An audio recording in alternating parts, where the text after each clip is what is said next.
en sa faveur. Pam Pam, le numéro 15, on la connaît bien, cette pouliche de 4 ans, souvent délicate, elle fait pas mal de... Oui, elle n'aime pas, Ouais. elle aime pas les stalles de départ. Ouais. Mais après, elle sait finir ses courses. Et elle sait finir ses courses. Une fois qu'on a réussi à la mettre dans les stalles de départ, c'est une pouliche qui donne tout ce qu'elle a dans les 200 derniers mètres. Messieurs, Oui, Miguel. assez vite, il faut que je vous parle de Iron Spirit. Alexis Badel se voit une très très bonne chance. Après, il n'est pas réjoui par son numéro à la corde. Il a le 15 à l'extérieur. Mais son cheval est en grande forme. Et si Maxime Guyon a raison et que les chevaux vont être déportés vite dans le bon terrain tout à l'extérieur, ça peut arranger les affaires de ce cheval. Donc pourquoi pas. En tout cas, il pense qu'il est dur à enlever pour un multi. Oui, on va le revoir en action. C'est un cheval qui est habitué à courir les premières épreuves des gros handicaps. On va le revoir le 8 octobre dernier. C'était sur cet hippodrome de Saint-Cloud, mais sur 2100 mètres. Hein. Ici, on revient sur le mile. Le cheval, vous voyez, qu'il il est encore un peu dans la boîte. Dans la boîte, j'allais le dire, oui, au sein du peloton, un petit peu débordé sur l'accélération. Et puis regardez, il va être décalé vers l'extérieur. Et ça va être, on est habitué à ces belles fins de course, mais là, c'est une nouvelle fois remarquable. Oui, bah, c'est un bon engagement pour lui. Hein. C'est un cheval qui a fait preuve tout au long de la saison dans les bons handicaps quintés. Et aujourd'hui, par le nombre important de partants, il se retrouve en deuxième épreuve. C'est un super engagement, malgré un numéro à la corde qui est certes pas pratique. Mais on ne peut pas, sur tout ce qu'il a fait cette saison, on ne peut pas le rayer dans une épreuve comme ça par rapport à son numéro à la corde. C'est la deuxième épreuve aujourd'hui et il m'a dit qu'il aurait préféré être en première, bien sûr. Bien sûr, oui. Et là, si le cheval était à moi, j'aurais préféré aussi qu'il soit en première épreuve. Il aurait porté déjà de moins de poids. Et puis, s'il vient gagner cette épreuve-là, il va prendre 2 kilos de pénalité et va retourner dans les quintés, alors que c'est un cheval qui a évolué au niveau des quintés et qui a montré qu'il allait pouvoir en gagner un. Donc avec 2 kilos de plus, dans les quintés, ça va se compliquer. Ici, on voit Beat Chris, le numéro 5, c'est le conseil de jeu de Florent Guy qu'on trouvera en selle tout à l'heure, et de PC Boudot, Pierre-Charles Boudot, qui s'est confié tout à l'heure au micro de Miguel à son sujet. Beat Chris, qu'est-ce que tu peux nous dire sur ce cheval? Beat Chris, c'est un cheval qui va retrouver un terrain qu'il affectionne. Donc ça va être un gros plus. Je pense qu'avant le coup, il a une très bonne chance. Voilà, c'est clair. C'est un cheval de quintet aussi. Ouais. Quand il a tous les paramètres pour lui, c'est un cheval qui peut gagner un quintet plus. Ouais. Qui va de l'avant. Qui est facile à monter. La dernière, sa rentrée était quelconque, mais parce que le terrain n'était pas encore assez souple, parce que c'était une rentrée après une longue absence.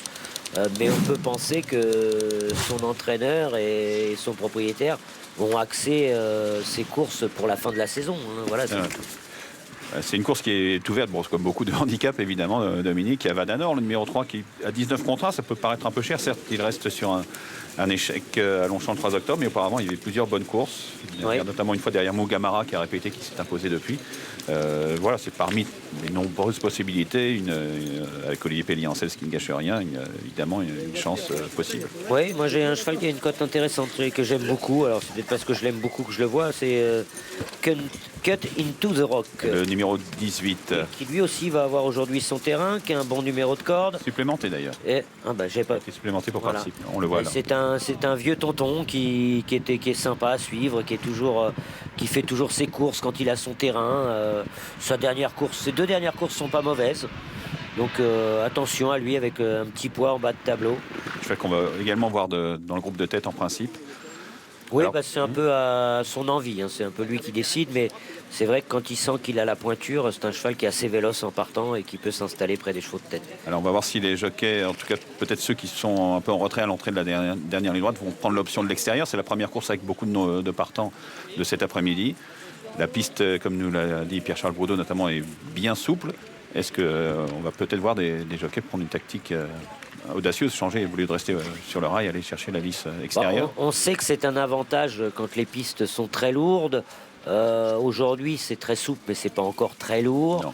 Maintenant, la piste n'est pas bien large. Hein. On a mis une lisse à 16 mètres, donc on ne fait pas un effort extrême pour aller, suicidaire d'aller chercher le Troène à l'extérieur. Et on sait que souvent, quand on arrive à avoir l'appui du Troène à Saint-Cloud, les chevaux ont un petit regain d'énergie dans les 200 derniers mètres. C'est marrant, ils ne sont pas tous d'accord aujourd'hui, les jockeys sur le terrain. Intéressant. C'est plus ou moins lourd. Pour Alexis Badel, il m'a dit que c'était pas forcément très pénible. Le jockey de son Altesse Aga Khan également. Ça dépend des jockeys. On a vu que Pierre-Charles nous a dit que c'était quand même Bien souple. bien souple. Ça doit être un peu entre les deux. Et il ne faut pas forcément une grosse aptitude aujourd'hui, je pense, au terrain lourd pour pouvoir s'en sortir. Un peu un terrain pour tout le monde, quoi. Ouais. J'aime bien aussi le 11, moi, Mutalahut, dans cette épreuve, qui reste sur plusieurs très bonnes C'est une performances. régularité incroyable. Ah ben c'est exceptionnel à ce niveau-là. Jamais sortir des 4 premiers en 8 courses, c'est assez exceptionnel. Ouais. Et puis Alexandre Roussel qui est en pleine forme. C'est un jockey qui fait une saison exceptionnelle.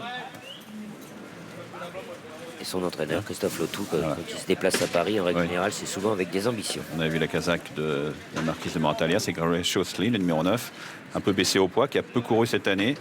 Oui, qui a eu l'année dernière des ambitions supérieures à celles du handicap où il court aujourd'hui. Qui a été absente de début novembre jusqu'au 24 août dernier, donc beaucoup de fraîcheur, d'après sans doute ses petits déboires, mais à surveiller sans doute ce numéro 9, qui est une cote d'outsider pour cette épreuve, mais on va suivre son comportement. Le 15 Pam Pam, on la connaît.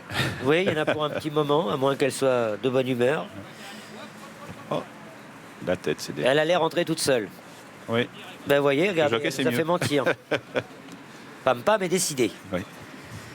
Chaslika maintenant, le numéro 13, avec Michael Barzalona sur son dos.